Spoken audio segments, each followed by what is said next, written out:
the beauty of applied behavior analysis is when we approach looking at an environment and we want to identify what facilitates a set of behavior for individuals or as a collective, we don't just look at one environment.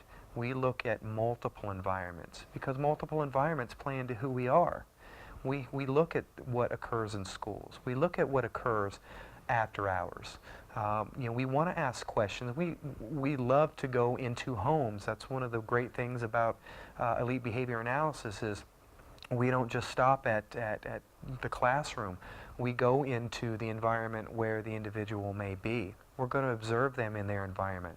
We want to observe them in an environment not just where they're having an inappropriate behavior or something that we term as inappropriate, but we also want to observe them in an environment where their behavior is very socially appropriate, very positive, and we can utilize those factors and see how we can recreate those environments and how we can recreate a more positive environment for individuals after we've determined what the issues are and what the individual's needs are. Once we can identify what the individual's needs are, then we can start talking more about the collective subgroups, and then we can apply that to a greater group.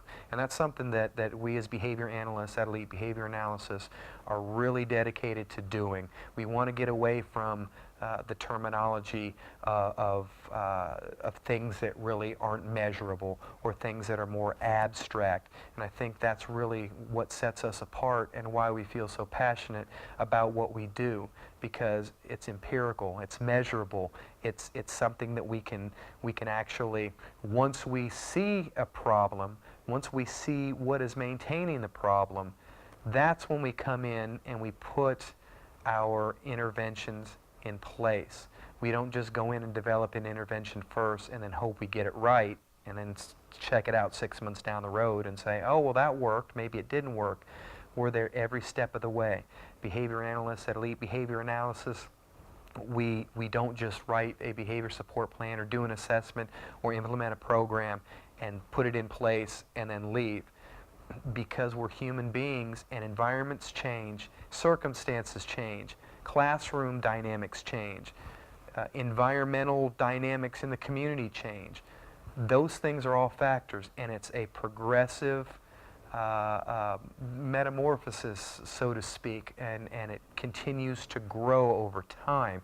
As an individual grows, their needs grow, their interests grow, and I think that's what really separates what we do as behavior analysts and as Elite Behavior Analysis, is that we really look at those environments, we really look at the growth, and we really look at the change, and it's important that we do that because environments are never going to remain the same, nor should the way that you address problematic and positive behavior. Those things should never remain the same either, because we always grow and develop, and that's the goal of what we're looking for. It's healthy growth, healthy development, so we can really fit into a very cohesive society.